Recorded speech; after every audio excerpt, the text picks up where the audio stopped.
광주 MBC 아침 종합 뉴스. 7월 16일 화요일 아침 종합 뉴스입니다. 한전공대 설립과 운영을 위한 정부의 재정 지원 계획이 공개됐습니다. 지원 규모는 2천억 원 이상일 것으로 보입니다. 일본이 반도체 소재에 대한 수출 규제에 이어 다른 분야의 부품과 소재까지 규제 대상을 확대할 것으로 보여 우리 지역 기업들도 직접적인 타격이 우려됩니다. 광주 세계 수영대회를 관전하러 온 일본인이 여자 선수들을 몰래 촬영하다가 들켜 경찰의 조사를 받고 있습니다. 이상 오늘의 주요 뉴스입니다.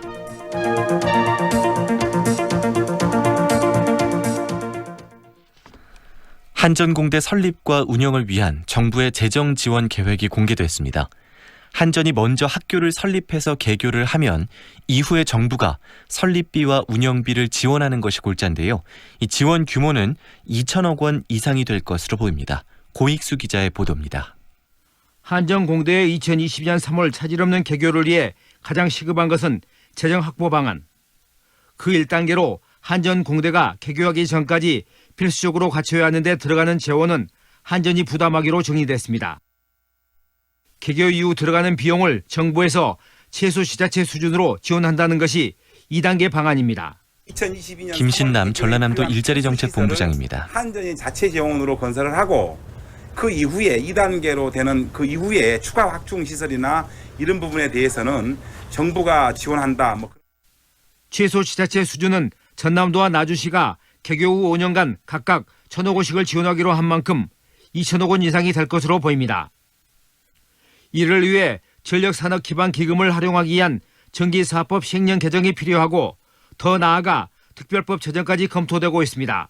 특별법을 제정하면 김신남 전라남도 일자리정책본부장입니다. 예타 면제를 받을 수가 있기 때문에 그래서 투트랙으로 간다. 법률 근거에 대해서는 먼저 전기사업법을 시행령을 개정을 해서 그 기금을 쓸 수 있도록 하고 지금 상황대로라면 2024년에야 개교가 가능하지만 문 대통령의 2022년 차질 없는 개교 언급으로 교육부가 후속 조치를 서두르고 있는 한전공대 설립, 건축 설립 기본계획 용역안까지 포함된 최종 마스터 플랜이 예정대로 오는 9월 확정되면 개교를 위한 절차 진행이 한층 탄력을 받게 될 전망입니다.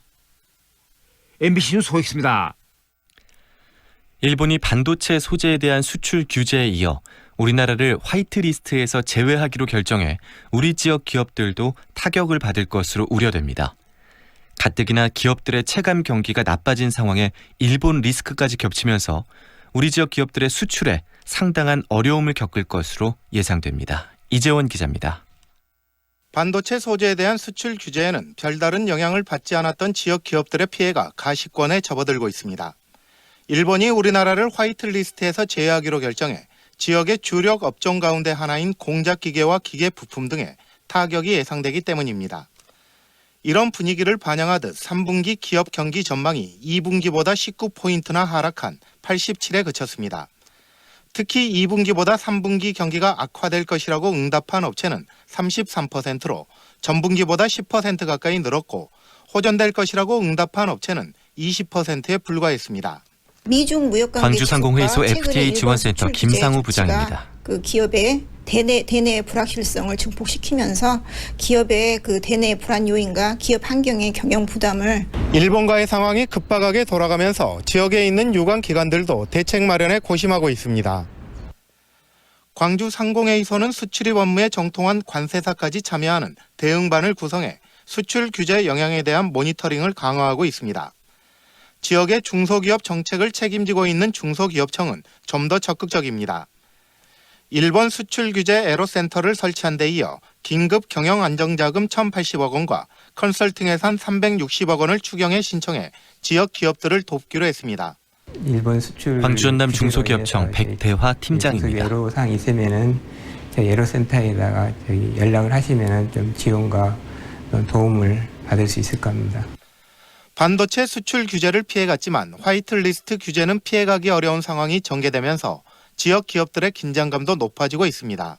MBC 뉴스 이재환입니다. 광주 세계 수영대회에 출전한 여자 선수들을 몰래 촬영한 일본인이 검거됐습니다. 몸을 푸는 선수들의 신체 특정 부위를 촬영하다 현장에서 덜미가 잡혔는데요. 경찰은 이 일본인의 출국을 막고 성범죄 혐의에 대해 조사하고 있습니다. 우종훈 기자입니다. 지난 14일 오전 11시쯤 세계 수영 선수권 대회가 열리고 있는 광주 남부대 수구 경기장에서 실랑이가 벌어졌습니다. 뉴질랜드 여자 수구 대표팀이 수중 훈련을 앞두고 경기장 밖에서 몸을 풀고 있었는데 일본인 관람객 37살 A씨가 자신의 고성능 카메라로 여자 선수들을 집중적으로 촬영한 겁니다. 이를 이상하게 여긴 뉴질랜드 선수단 가족이 보안요원에게 알렸고 보안요원의 신고를 받고 출동한 경찰이 A씨를 현장에서 검거했습니다. 일본인 관람객은 이곳 수구 연습장 물 밖에서 몸을 풀고 있던 선수들의 몸을 약 10여 분간 촬영하다 경찰에 붙잡혔습니다. 경찰이 압수한 A씨의 카메라에는 여자 선수들을 촬영한 동영상이 10분 정도 담겨 있었고 이 가운데 3분가량은 하반신의 특정 부위를 확대 촬영한 영상이었습니다. 32기가짜리 현장 관계자입니다. 하나 있었는데 그 여분을 주머니에 이렇게 넣으려고 하더라고요. 제가 확인을 해서 가져오라고. 경찰 조사에서 일본인 A씨는 선수들의 표정을 담으려 했다면서 혐의를 부인한 것으로 알려졌습니다. 하지만 경찰은 성범죄 혐의가 있다고 보고 A씨에 대한 출국 정지를 법무부에 요청했고 이는 곧 받아들여졌습니다. 특정 여자의 김신웅 광주 광산경찰서 여성 청소년 과장입니다. 되지 않겠습니까? 도주 증거인멸 우려가 있다. 출국해가지고 다시 온다는 거 기대 못하잖아요. 그래서 오늘 긴급 출국 정지 신청을 했고 A씨는 어제 오전 전남 무안공항을 통해 일본으로 돌아가려다 출국 정지를 연락받은 공항 직원들에 의해 제지됐습니다. 경찰은 열흘간 출국이 정지된 A씨를 다시 소환하고 A씨의 카메라 정보를 복원해 추가 혐의가 있는지 등을 조사할 방침입니다. MBC 뉴스 우종훈입니다. 정의당 광주시당이 내년 총선에서 더불어민주당과 대등하게 경쟁하겠다고 밝혔습니다. 정의당 광주시당 나경채 신임위원장은 어제 기자회견을 열고 권역별 연동형 비례대표제와 석패율 제도를 활용해서 민주당과 대등하게 경쟁하고 정당의 지지율도 높이겠다는 포부를 밝혔습니다. 나 위원장은 총선이 치러지는 내년이 5.18 민중항쟁 40주년이라는 점을 잊지 않겠다며 5.18의 주인공이었던 노동자와 학생, 청소년의 권리를 확대하는 것이 5월 정신을 계승하는 일이라고 강조했습니다.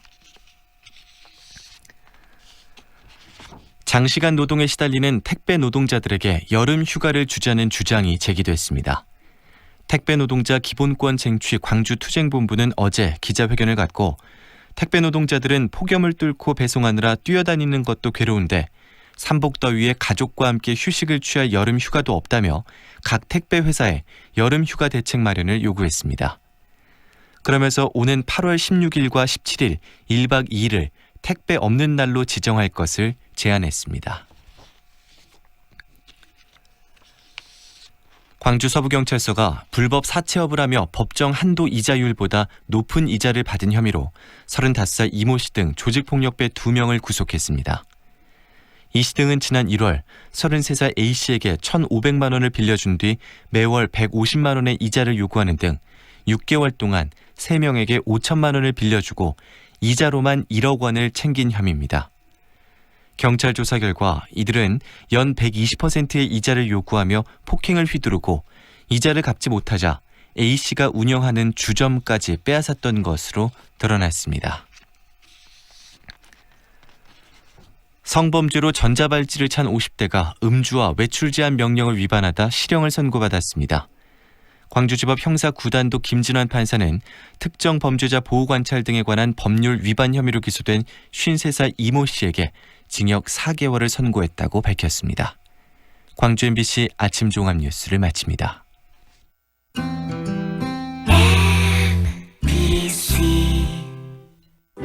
연기자 정동환입니다. 가끔 그 사람이 떠오를 때면 저도 모르게 하늘을 올려다봅니다. 누구나 그렇지요. 그리운 사람이 보고플 때면 을의 하늘을 올려다보게 되는 것. 사람이 곧 하늘이기 때문이죠. 사람을 하늘같이 섬깁니다. 스카이 장례식장. 무등산이 눈앞에, 서태역이 단지 앞에 1차에 이은 두 번째 골드클래스의 탄생. 소태IC에서 광주천까지 프리미엄 쾌속 클래스가 펼쳐집니다. 무등산 골드클래스 2차 7월 말 오픈 예정. 1600-4119 보강종합건설. 지금 시각은 8시 10분입니다.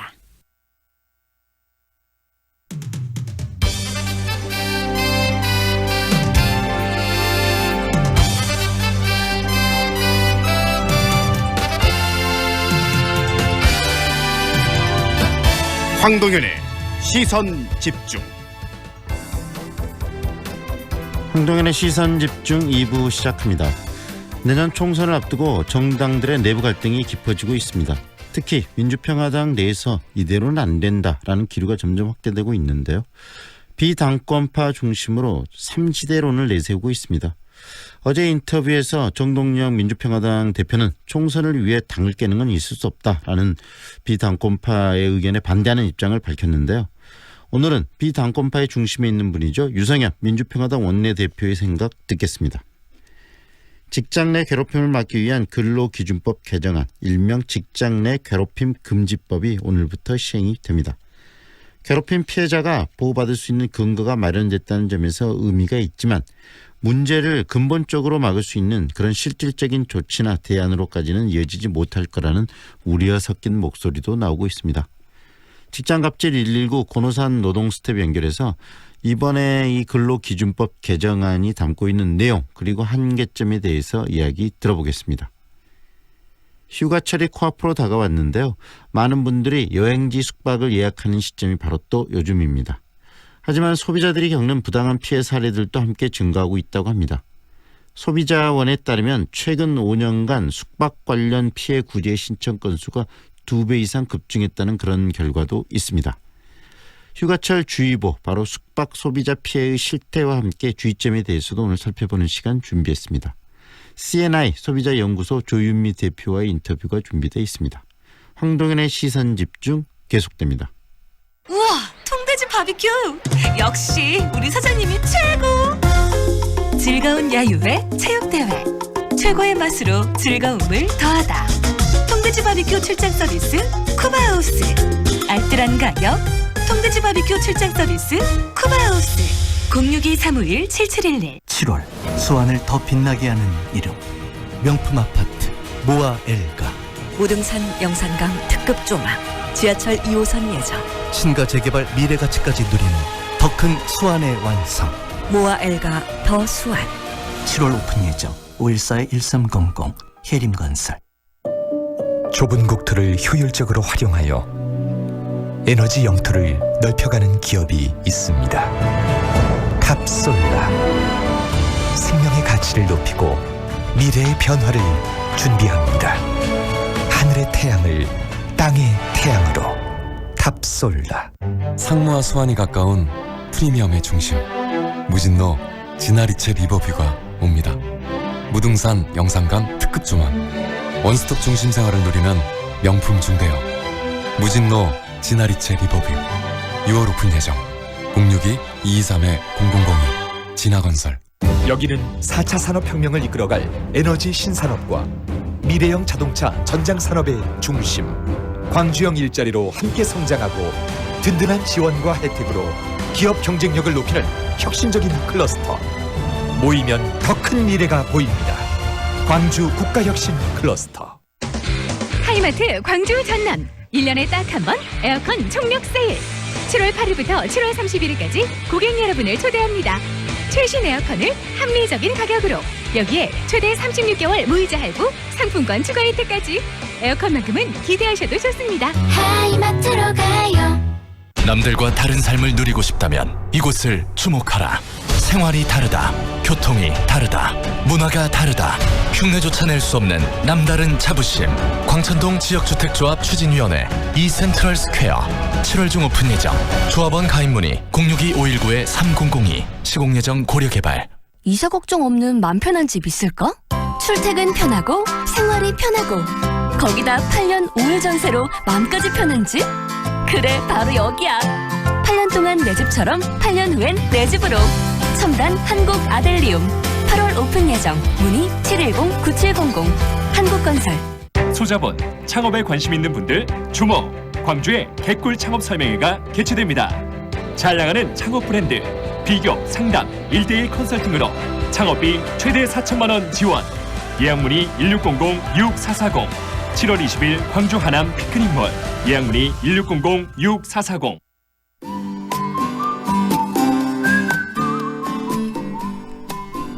이 시각 교통정보입니다. 먼저 공사 구간 살펴보면 하서로 지산초등학교에서 용전 교차로 방향으로 지산초등학교 진안 지점 공사 중이고요.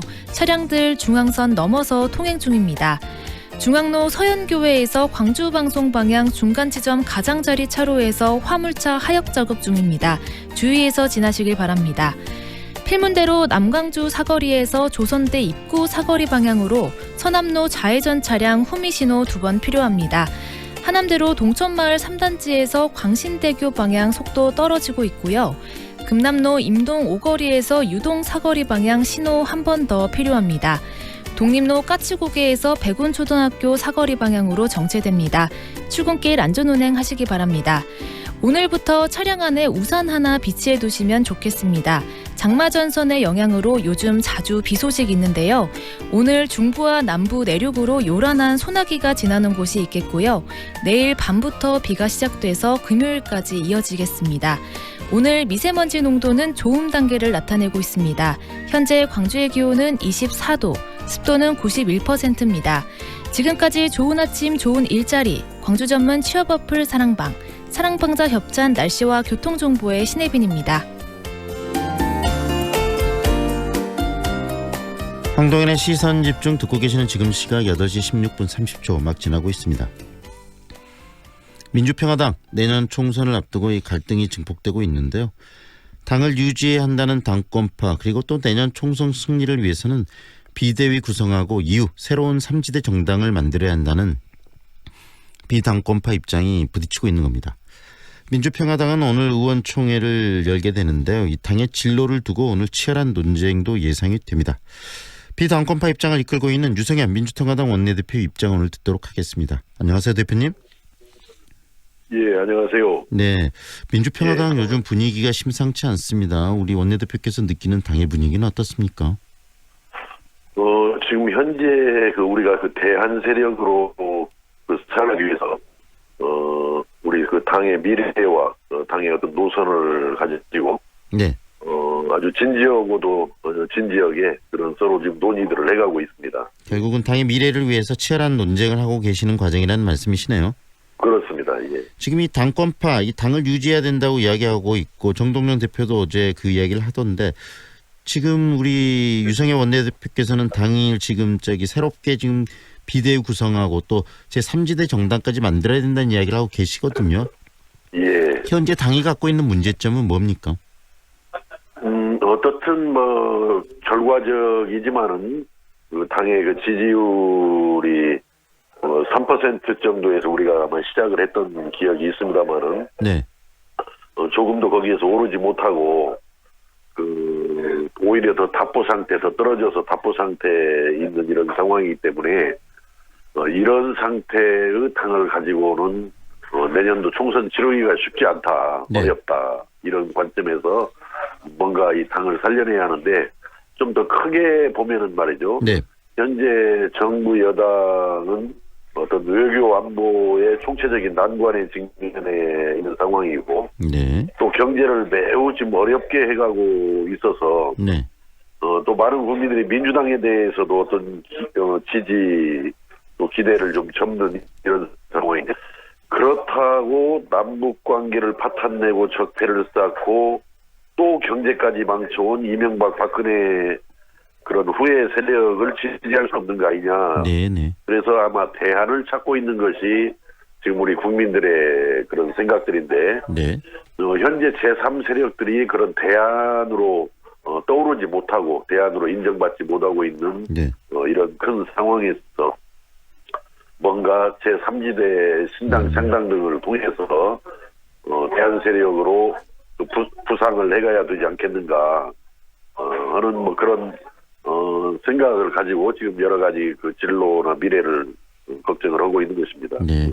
결국은 현재 이 더불어민주당도 역할을 제대로 못하고 있고 자유한국당도 문제가 많음에도 불구하고 이 견제 세력인 3지대 정당들 예를 들면 바른미래당이나 민주평화당이 국민 지지를 받고 있지 못하는 이런 시점에서 새로운 좀 3지대 정당들의 어떤 변화가 필요하다. 그리고 그것이 바로 새로운 정당으로 헤쳐모여야 할 필요성이 있는 것이다. 이렇게 이해를 하면 되나요? 그렇습니다. 지금 상황이야말로 대한 정치, 대한 세력의 어떤 부상이 절실한 때가 아닌가. 네. 이렇게 생각합니다. 그런데 대표님, 지금까지 민주평화당 또 바른미래당으로서 이 3지대 정당이 존재해 왔거든요. 심지어는 또 국민의당으로 하나의 정당으로 뭉쳐 있었던 적도 있었는데 그동안에 그러면은 민주평화당이나 바른미래당이 무엇을 했는가? 이 자기 반성이나 이런 부분들도 좀 있어야 될 것 같은데 그런 부분에 대한 고민이 필요하지 않겠습니까? 아주 좋은 말씀이에요. 근데 무엇을 한 것이 아니라 네. 오히려 4분 5열 되면서 아주 지리멸렬해져 있는 것이죠. 뭐냐면은 국민의당에서 어떤 잘못된 헤어짐, 네. 또 바른정당과의 잘못된 만남 등을 통해서 네네. 오히려 뭐 정말 4분 5열이 됐어요. 민주평화당으로 남는 분들, 바른미래당으로 간 분들, 바른미래당에서 또 우리 민주평화당에 와 있는 분들, 또 심지어 무소속으로 나가 있는 분들까지 있지 않습니까? 네네.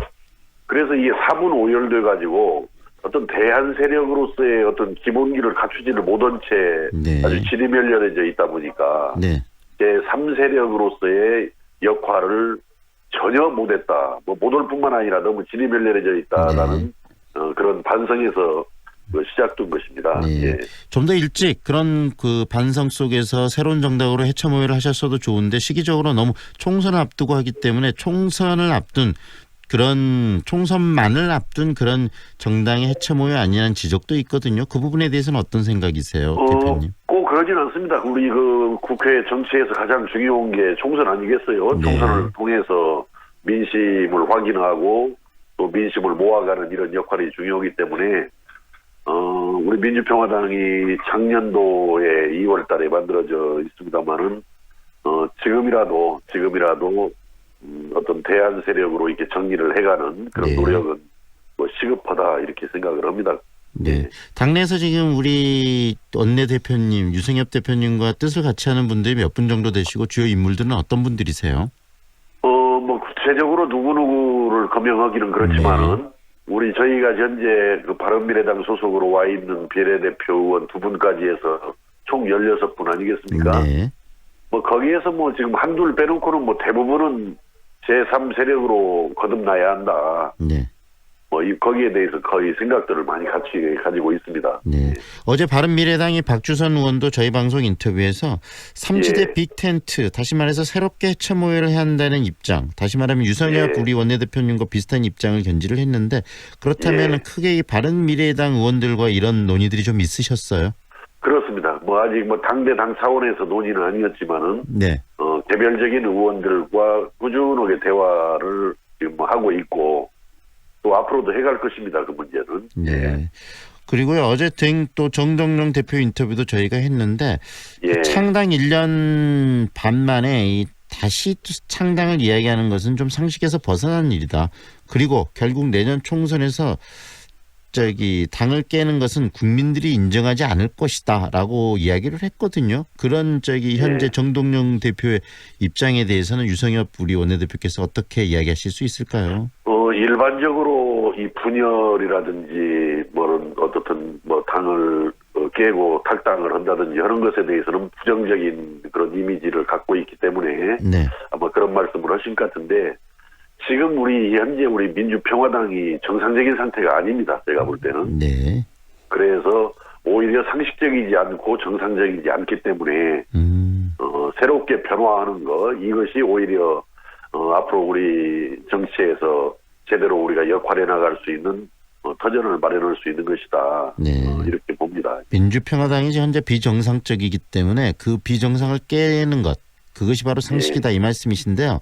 저는 뭐 그렇게 드릴 수밖에 없습니다. 그러면은요 지금 3지대 정당 이야기되고 있는 정당에 주로 이야기하고 계시고 논의하고 있는 분들이 주로 호남 출신의 국회의원 분들이신데 혹시 이 3지대 정당이 호남 중심의 정당으로 이렇게 축소되는 거 아니냐에 대한 우려도 또 호남민들은 갖고 계시거든요. 그 부분에 대해서는 어떤 생각이세요? 저는 우리 지역구도 정치가 이렇게 작동하고 있는 대한민국 현실에서 어떤 특정 지역을 중심으로 하는 당이라는 것이 그걸 비난받을 만한 일은 저는 아니다 이렇게 생각을 하고 다만 우리가 호남 중심으로 가되 그 외연을 확장하는 노력들은 꾸준히 항상 펼쳐가야 할 일이지 특정 지역 중심 당이라고 해서 그걸 거부해서는 저는 안 된다 그렇게 생각합니다. 네, 그러면은 이 3지대 정당이 호남 중심의 당이 될 거라고 우리 대표님께서는 생각하고 계시는 거네요. 현실적으로 일단 시작은 호남 중심 당이 될 수밖에 없죠. 원내 그 국회의원들 기준으로 본다면은. 네네. 그러나 궁극적으로는 우리가 2단계, 3단계 의회를 확장해 나가고 변신해 나가면서 전국적인 정당을 호남을 중심으로 하되 전국적으로 이렇게 넓혀가는 그렇게 노력을 해가야 한다 이렇게 생각합니다. 아마 뭐 이제 3지대 신당을 시작한다 하더라도 그게 마지막 끝이 아니고 앞으로도 뭐 총선 전까지 2단계, 3단계 의회를 확장해 나가는 노력을 꾸준하게 끊임없이 해가야 한다 이렇게 생각합니다. 결국은 국민의당이 창당했을 때 가졌던 생각들이 바로 그런 것이고 이 건전한 견제 세력으로서 제3당장의 필요성을 이야기했는데 이번 국민의당처럼 이렇게 실패한 정당이 되지 않기 위해서 새롭게 만들어지는 제3지대 정당이 가져야 될 방향성은 어떤 거라고 보세요? 우리 대표님께서. 저는 뭐 그런 정치적인 이합 집산만 이렇게 이합 집산으로 비춰지는 것은 좀 잘못된 일이고 앞에서도 말씀드린 대로 가장 중요한 게 지금 무너져가는 대한민국 경제를 누가 어떠한 비전, 어떤 정책을 가지고 살려낼 것이냐 이게 저는 중요하다고 생각하는데 우리 제3지대 신당의 제1의 과업은 무너져가는 대한민국 경제를 살려내는 어떤 대안적인 경제 정책을 우리가 정리해서 국민들께 제시하고 또 국민들로부터 인정을 받고 또 인정받은 결과가 또 총선에서의 좋은 결과로 나타날 수 있도록 노력해가는 것이다 이렇게 생각합니다. 결국은 경제정당의 기치를 내세워야 된다. 제3정당은 이 말씀이시네요. 그렇습니다. 지금 현재 우리 국민들께서 가장 바라고 원하는 것은 먹고 사는 문제를 시급하게 책임 있게 해결하라 이 뜻이기 때문에 결국 그런 방향으로 가야 된다 이렇게 생각합니다. 오늘 민주평화당 의원총회가 있는 것으로 압니다. 그 의원총회에서 이런 논의들이 좀 구체적으로 있을 예정이신가요? 어떻습니까? 그렇습니다. 아주 뭐 마지막 토론이 될 수 있도록 어떤 진지하고 최선을 다해서 논의를 하자 이렇게 각오를 가지고 오늘 저녁 9시부터 뭐 끝나는 시간은 정해져 있지 않습니다만은 뭐 끝장 토론이라는 그런 각오를 가지고 정말 진지하게 하겠습니다. 당도 시급하고 나라도 굉장히 지금 어려운 이런 상황이기 때문에 이러한 문제들을 질질 끌 그런 문제는 아니다 이렇게 생각을 하고 조기에 당내 문제도 정리하고 국가적인 책무를 우리가 정말 책임 있게 이렇게 수행해 나갈 수 있도록 그렇게 노력을 다하겠습니다. 네, 오늘 말씀 여기까지 듣겠습니다. 고맙습니다. 예, 감사합니다. 지금까지 민주평화당 유성엽 원내대표와 함께했습니다.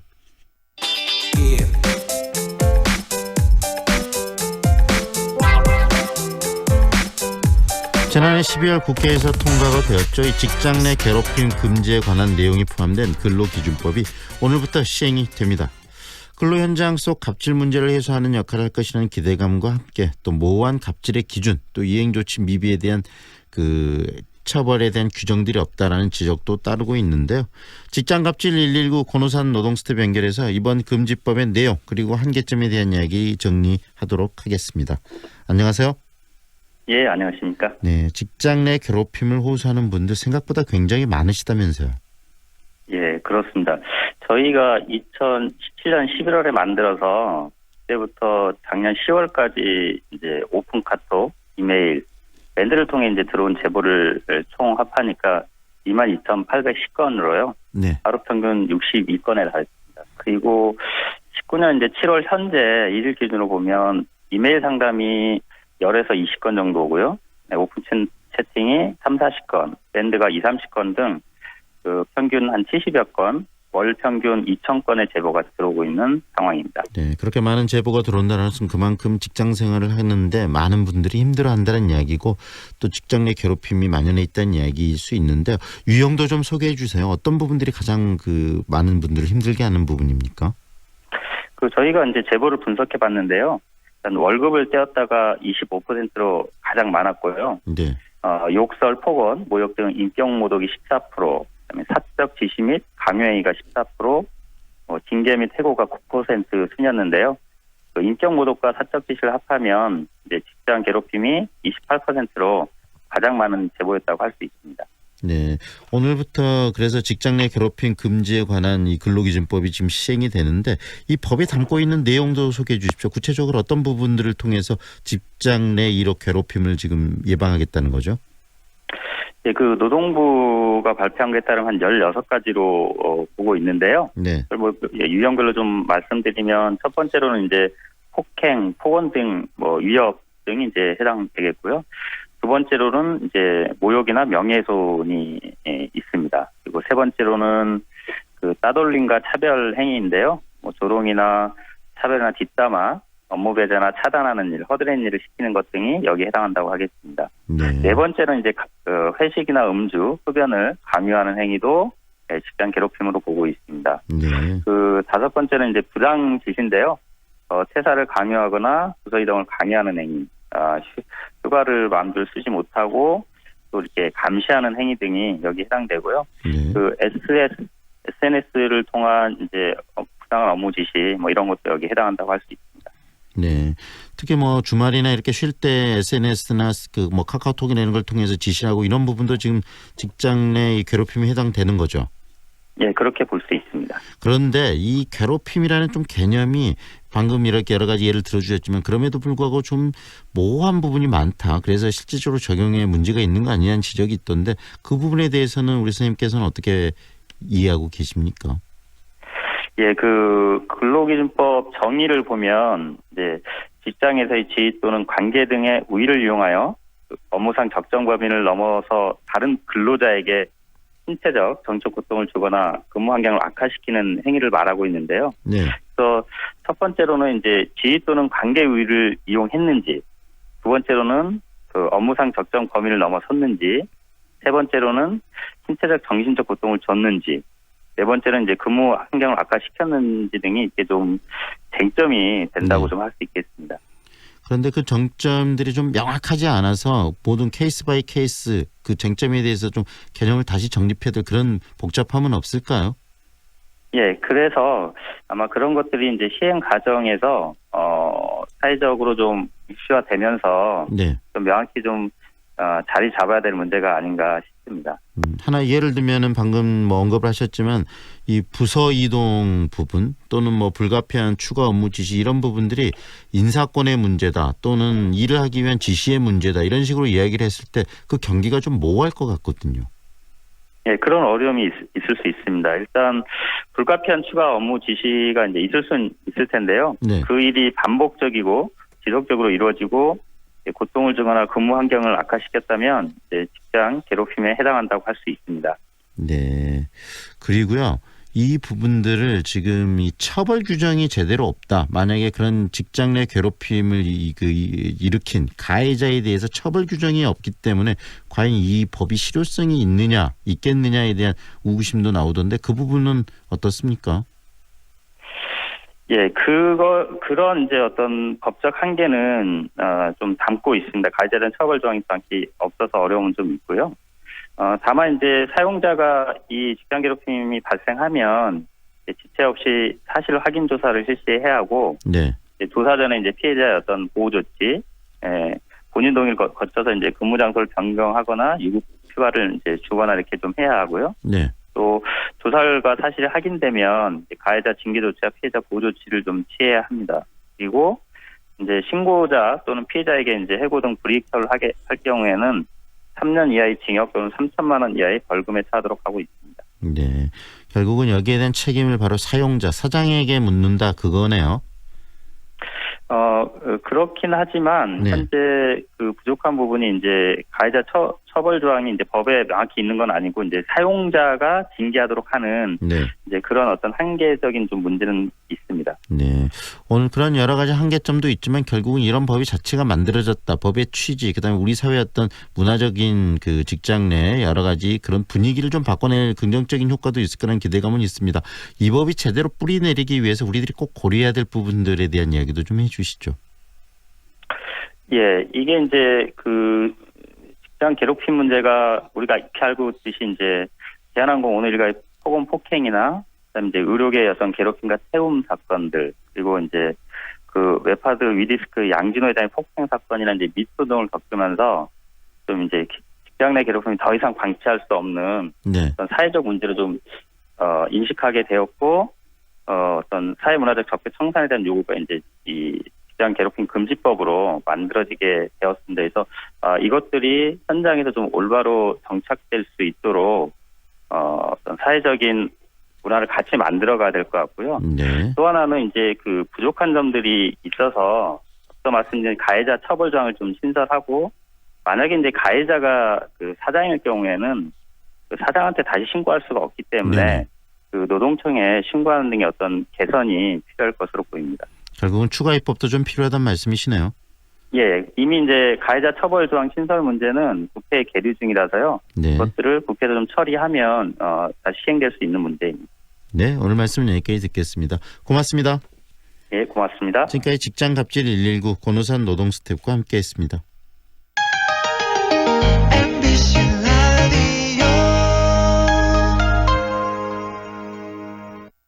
4월 7일 장례를 치르신 유족 박상한 님입니다. 엄마 보내고 참 힘들었는데 위로가 많이 됐어요. 3월 4일 장례를 치르신 유족 전승현 님입니다. 덕분에 잘 치렀습니다. 정말 감사합니다. 진정한 위로 남문 장례식장. 우리의 꿈을 펼치는 곳, 우리의 취업과 창업을 성취하는 곳, 광주대학교. 더 나은 내일, 더 좋은 미래를 위한 내 꿈의 파트너, 광주대학교. 취업, 창업 중심 교육 명문대학. 광주에는 광주대학교가 있습니다. 미래도의 일상은 작품이 됩니다. 중해공원과 비엔날레 문화라이프. 미래도의 입지는 예술이 됩니다. 우수한 교육 환경과 우남 재개발 프리미엄. 기대하세요. 7월 중해공원 모아 미래도의 프리미엄이 당신을 찾아갑니다. 062-372-2001. 모아 종합건설. 광주 중심에 골드 클래스가 옵니다. 가장 빛나는 자리에서 나에게만 주어지는 특별함이 있는 곳. 골드 클래스. 당신의 새로운 역사가 됩니다. 행복 위의 지연집 화정 골드 클래스. 8월 오픈 예정. 062-227-2278 보강종합건설. 93.9 Feelings between the sheets. Why am I caressing my mama's fat knees? 세상을 보는 지역의 눈. 여러분은 지금 황동현의 시선 집중과 함께하고 있습니다. 본격적인 휴가철을 맞아서 숙박 예약들이 늘어나고 있습니다. 하지만 이런 예약을 할 때 특히 주의할 부분들이 많다고 하는데요. 관련해서 소비자 피해도 함께 늘어나고 있다고 합니다. 숙박업 관련 피해 구제 신청 건수가 최근 5년 사이에도 이 2배 이상 늘었다는 그런 이야기들도 통계도 있는데요. 부당한 환불 규정이나 약관 때문에 결국은 소비자들이 울고 있다는 이야기입니다. CNI 소비자연구소 조윤미 대표 연결해서 휴가철 숙박업소 예약 피해 사례 그리고 소비자들이 주의해야 될 점이 어떤 것들이 있는지 정리해 보겠습니다. 안녕하세요. 네, 안녕하세요. 네, 실제로 휴가철이 되면 숙박업과 관련한 피해 구제 신청 건수들이 굉장히 많이 일어난다면서요? 그렇습니다. 이제 한국소비자원이 발표한 거에 의하면 지난 2014년에 비해서 최근 5년 사이 한 2배 정도가 늘어난 걸로 돼 있는데요. 네. 2014년부터 19년 5월까지 3,289건이 소비자원에 접수된 것으로 이렇게 되어 있습니다.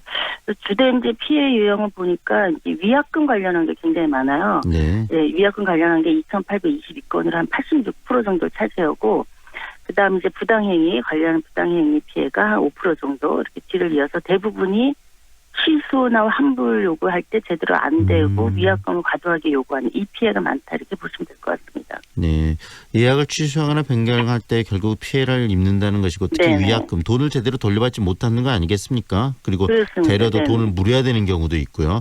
그럼 네네. 황당한 사례들이 발생한다는 건데 구체적으로 좀 몇 개 사례를 들어주시겠어요?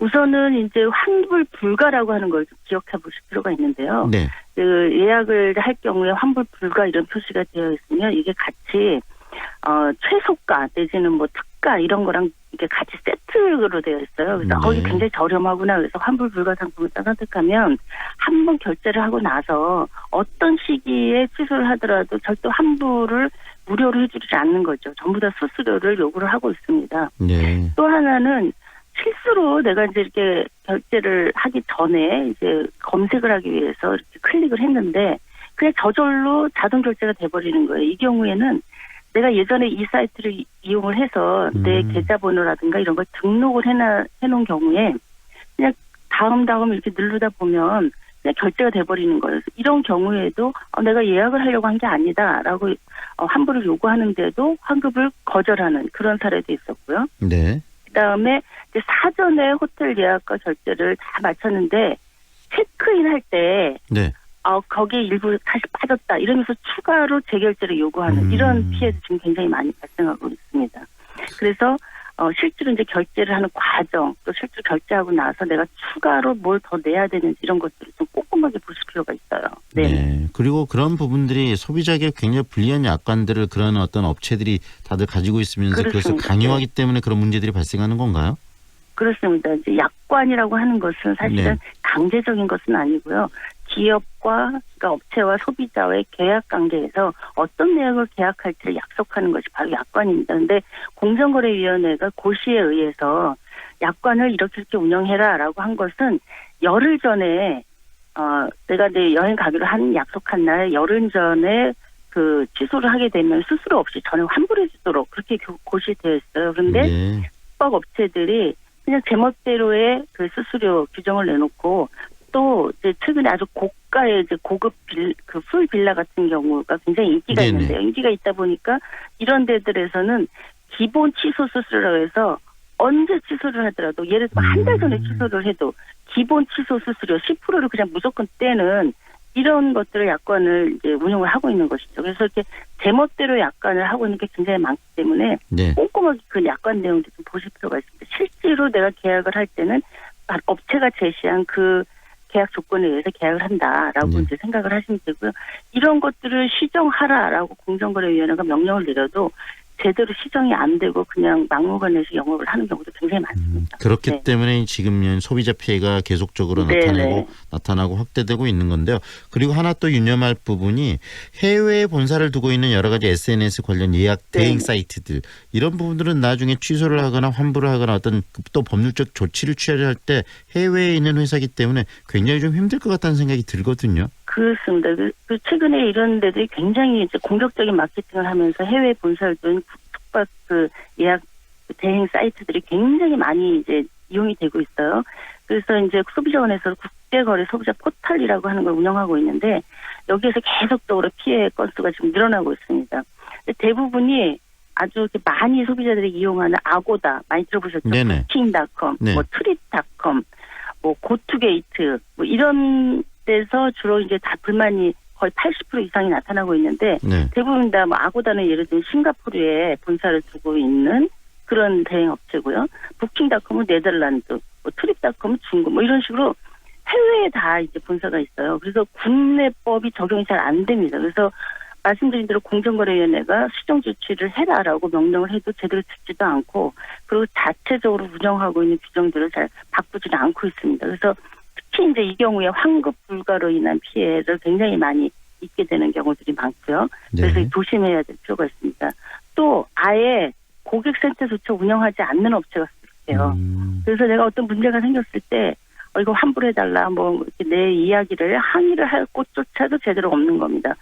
최근에 이제 소비자원에서는 이 고투게이트하고 네덜란드 합체 부킹닷컴에 대해서 좀 주의해라 이렇게 소비자원에서 아예 공식적으로 발표를 했어요. 뭐냐면 소비자가 연락을 하고 싶어도 전혀 연락이 아예 닿지 않는 거예요. 네네. 그러니까 수수료 조정을 실제로 이제 소비자원에서 하고 있는데 수수료 조정조차도 연락이 일단 닿아야 할 수가 있는 건데 안 닿으니까 그런 것도 제대로 되지 않고 있어서 조심해라 이런 경고를 내린 바가 있습니다. 그래서 이런 해외 대행 사이트 이용하실 때는 특별히 더 조심하실 필요가 있어요. 네네. 네.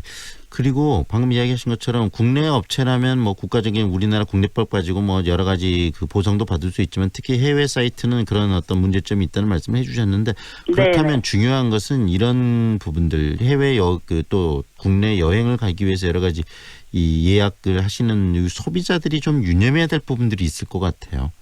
네. 어떤 것들 좀 고려해야 될까요?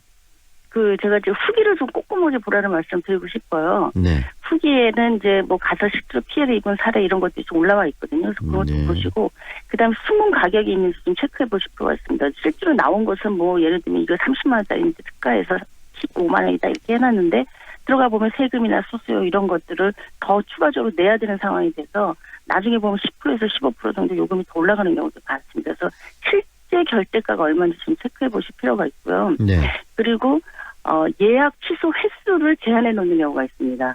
사이트에. 네. 그다음에 중복 예약 시에 뭐 일치 환급을 불가한다든지 아니면 전면적으로 환급 불가다 이렇게 써 있는 그 숙박 사이트는 이용하지 않는 게 오히려 더 낫겠다. 이런 경우에 피해가 발생되는 경우도 굉장히 많이 있습니다. 그래서 그 무료 그 취소 상품이라고 하는 게 있는데 이건 뭐냐면은 고시나 뭐 약관에 의해서 네네. 취소하더라도 그 수수료를 별도로 부과하지 않는 그런 네. 상품들을 얘기하는 거거든요. 그래서 내가 정말로 변경할 일이 없다라고 하면 환불부과도 좋지만 무료 취소 상품을 고르는 게 낫고요.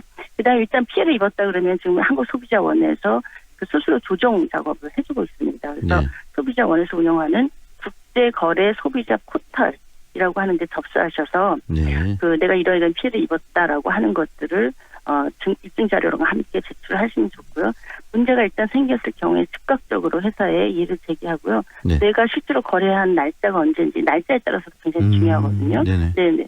그래서 그 날짜라든지 이런 것들 정확하게 기록하시면 좋을 것 같고 신용카드를 결제를 했다 그러면 차주백 서비스가 있습니다. 내가 일단 결제한 것들을 보류하는 네. 그런 것들을 신용카드에 요구할 수가 있어요. 그래서 내가 일단 수수료를 내지 않고 이걸 취소해야 되겠다라고 하면은 즉각적으로 그런 것들도 가능한지 활용 가능한지 확인해 보시는 거 이런 것들도 좀 도움이 되실 것 같습니다. 네, 점점 네네. 이 소비자들이 꼼꼼한 그다음에 그런 그 점검이 필요한 그런 상황이 돼 가네요. 그렇습니다. 휴가철 기분 좋게 여행 떠나는데 네. 이런 문제가 생기면은 뭐 가기도 전부터 기분이 상하게 되잖아요. 그러니까요. 그래서 잘 꼼꼼하게 또 열심히 검색해 보시고 정보를 취합하시면 이런 피해를 좀 훨씬 줄일 수가 있습니다. 그리고 환불 불가라고 하는 단어가 네. 아주 구석에 조그맣게 나와 있는 경우들이 많아요. 그래서 꼼꼼하게 보셔서 놓치지 않도록 주의하시면 좋을 것 같습니다. 네. 네, 오늘 말씀 여기까지 듣겠습니다. 고맙습니다. 감사합니다. 네, 지금까지 CNI 소비자연구소 조윤미 대표와 함께했습니다.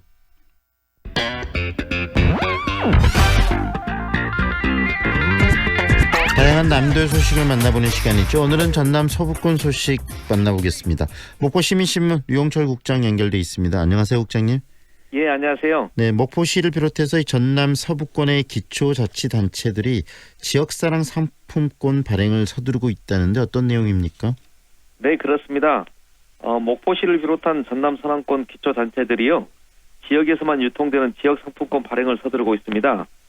목포시는 9월부터 쓸 수 있는 새천년 목포사랑 상품권 이름으로 100억 원어치의 상품권을 발행을 합니다. 네네. 지역에서 가장 먼저 지역 상품권을 발행을 서둘렀던 기초단체는 해남군으로 올 4월부터 해남사랑 상품권을 150억 원어치를 발행했습니다. 네. 무안군도 20억 원의 예산을 들여 7월 중순부터 사용할 수 있는 무안사랑 상품권을 발행합니다. 여기에 신안군도 8월부터 사용할 수 있는 천사섬 상품권을 발행할 예정입니다. 네. 진도군도 이달부터 진도사랑 상품권 20억 원어치를 발행을 하고요. 영암군도 2008년부터 발행했던 영암사랑 상품권을 할인율을 3%에서 7%로 상향 적용해 30억 원어치를 발행합니다. 네. 지역 상권을 살리기 위한 지역 내에서만 사용이 가능한 상품권이 모든 지역에서 발행하게 되는 것입니다. 네. 예산액도 최고 150억에서 25억까지 투입되는 지역 경제 활성화 사업입니다. 네, 거의 대부분의 지자체들이 이렇게 지역 상품권을 지금 발행하는 것 같은데요. 이렇게 네네. 지역 상품권 발행을 지자체들이 서두르는 이유는 어떤 겁니까? 네, 지방자치단체에서 지역 상품권 발행 붐이 일고 있는 것은요. 네. 정부에서 지역사랑 상품권 발행을 독려하고 있는 것도 한 영향으로 분석되고 있습니다. 올해부터는 정부가 상품권 발행의 금액의 4%를 지원하기로 하면서 자치단체에서 상품권 발행에 뛰어든 것입니다. 지역 자본의 역외 유출을 최소화하고 지역 경제 활성화에 도움이 될 것이라는 기대감 또한 선거를 통해 당선되는 단체장 입장에서는 좋은 정책적 실적이라는 점도 작용하고 있는 것으로 보입니다. 지역사랑 상품권은 온누리 상품권과 달리 발행하는 자치단체에서만 쓸 수가 있습니다. 네. 지역 안에서 돈이 도는 구조를 만들어 지역 자본의 역외 유출을 막겠다는 취지인 셈인데요. 네. 올해 전국에 풀리는 지역 상품권 규모는 2조 원에 달한 것으로 분석됐습니다. 네. 행정안전부는 지역사랑 상품권 발행액의 4%인 800억 원을 지자체에 지원을 합니다. 지자체가 신속하게 집행할 수 있도록 이미 운영 중인 지자체뿐만 아니라 도입을 준비하는 지자체까지 연간 발행 수요에 대해서 국비를 신속하게 내려주겠다는 방침이죠. 정부 지원액은 상품권을 이미 운영 중인 지자체는 상반기 연간 수요의 60%, 신규 지자체는 연간 수요의 50% 대상의 금액을 산정합니다. 네.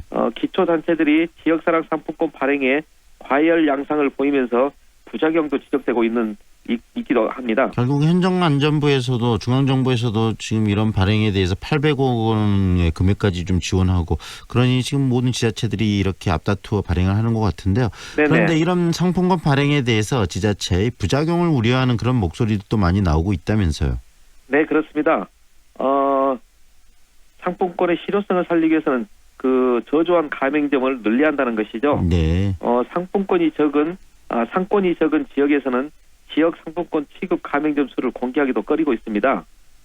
해남군은 1,003곳의 업소가 가맹점에 참여하고 있습니다. 네. 이것은 전체 대상 업소의 한 30% 선에 머물고 있는 것으로 보이는데요. 목포시는 가맹점 모집을 하고 있지만 300곳에 그치고 있습니다. 네.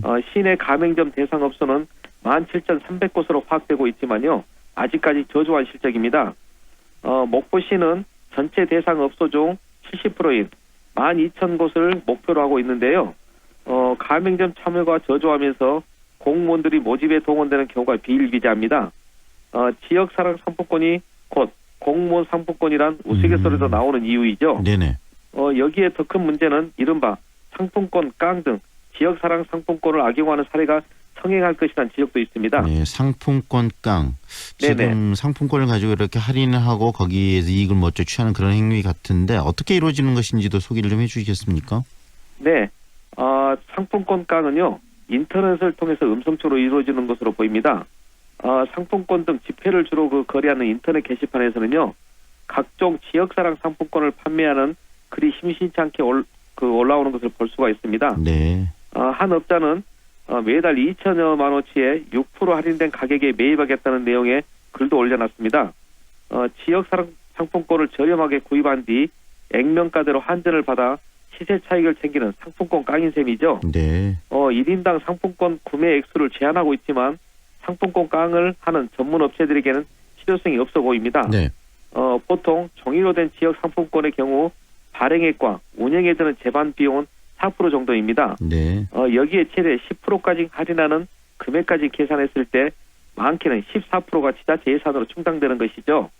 2008년 목포시는 재래시장 상품권을 판매했다가 상품권 깡이 기승을 부리면서 다음 해에 10%였던 할인율을 5%로 낮춰 시행을 했습니다. 할인율이 낮아지면서 사용자가 줄어들고 다음 해인 2010년엔 목포시는 재래시장 상품권 발행을 중단해버렸습니다. 네. 이번에는 할인율을 6%로 한정하고 있는데요. 진도구는 10%, 신안구는 4%, 영암구는 7%, 무안구는 5% 등 할인율을 적용하고 있습니다. 네. 대책 마련이 시급한 상황입니다. 결국 문제점을 개선하기 위해서 전자카드를 발행해야 된다 이런 말들도 나오고 그러는데 결국은 지역 경제를 위해서 상품권을 발행하는 것은 긍정적인 지역 역의 유출을 막는다라는 긍정적인 측면도 있지만 또 여러 가지 이런 부정적인 일들이 많기 때문에 그 부분에 대해서 좀 깊은 고민이 좀 필요할 것 같고요. 정책적으로도 앞으로 거기에 대한 고민들이 더 있어야 하지 않을까라는 생각이 듭니다, 국장님. 네, 그렇습니다. 네. 오늘 말씀은 여기까지 들을게요. 고맙습니다. 네, 감사합니다. 지금까지 목포 시민신문 류영철 국장과 함께했습니다. 송정역으로 어디든 빠르게 미래가치에 오를 마지막 기회를 잡아라. 소촌 3차 국제미술의 7월 오픈. 8년 임대로 미래도 생활가치도 오래도록 누릴 수 있도록 소촌 3차 국제미술회가 또 한 번 당신을 찾아갑니다. 임대문의 광주 사사륙의 5,000번. 좁은 국토를 효율적으로 활용하여 에너지 영토를 넓혀가는 기업이 있습니다. 탑솔라. 생명의 가치를 높이고 미래의 변화를 준비합니다. 하늘의 태양을 땅의 태양으로 탑솔라. 광주 중심에 골드 클래스가 옵니다. 가장 빛나는 자리에서 나에게만 주어지는 특별함이 있는 곳. 골드 클래스. 당신의 새로운 역사가 됩니다. 행복 위에 지은 집 화정 골드 클래스. 8월 오픈 예정. 062-227-2278 보강종합건설. 무등산이 눈앞에, 서태역이 단지 앞에. 1차에 이은 두 번째 골드 클래스의 탄생. 소태 IC에서 광주천까지 프리미엄 쾌속 클래스가 펼쳐집니다. 무등산 골드 클래스 2차 7월 말 오픈 예정. 1600-4119 보강종합건설. 이사 걱정 없는 맘 편한 집 있을까? 출퇴근 편하고 생활이 편하고 거기다 8년 5일 전세로 맘까지 편한 집? 그래 바로 여기야. 8년 동안 내 집처럼 8년 후엔 내 집으로. 첨단 한국 아델리움 8월 오픈 예정. 문의 710-9700 한국건설. 소자본, 창업에 관심 있는 분들 주목! 광주의 개꿀 창업 설명회가 개최됩니다. 잘 나가는 창업 브랜드, 비교, 상담, 1:1 컨설팅으로 창업비 최대 4천만 원 지원. 예약 문의 1600-6440 7월 20일 광주 하남 피크닉몰. 예약 문의 1600-6440. 직장 내 괴롭힘을 예방하기 위한 근로기준법 개정안이 오늘부터 시행이 됩니다. 이 법이 그런데 실효성을 갖기 위해서는 우리들 스스로가 서로를 좀 존중하는 그런 직장 내 문화를 먼저 만들어갈 그런 필요가 있지 않을까라는 생각이 듭니다. 황동현의 시선집중이 오늘 준비한 내용은 여기까지입니다. 오늘도 함께해 주셔서 고맙습니다.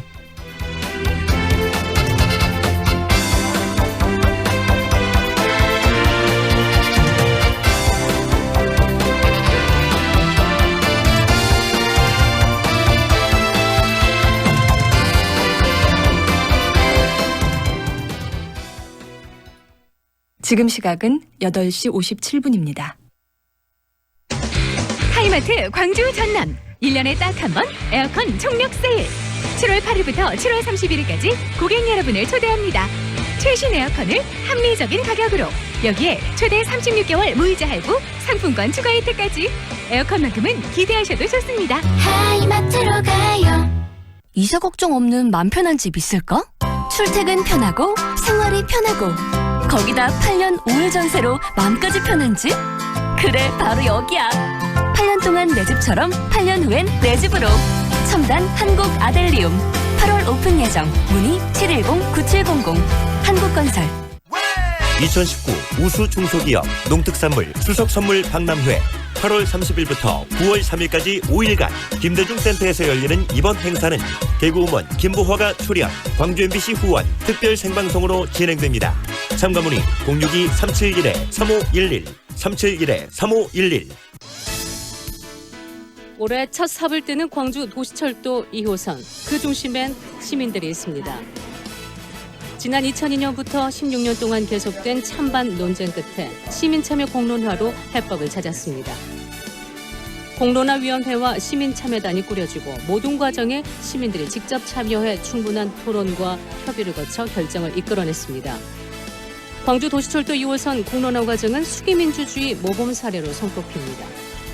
도시철도 2호선 문제는 우리의 일상적 삶과 관련된 문제고, 이것을 공직자나 전문가뿐만이 아니라 일반 시민들이 참여해가지고 결정의 주체가 되었다는 점, 이것은 향후 지방 분권이 강화되는 측면에서 우리 시민들의 어떤 참여와 책임 정신을 고취시키는 좋은 기회였다고 생각을 합니다.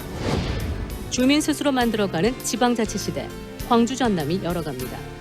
광주 MBC 연중 캠페인 지방의 힘이다. 이 캠페인은 광주 서구, 광주은행과 함께합니다.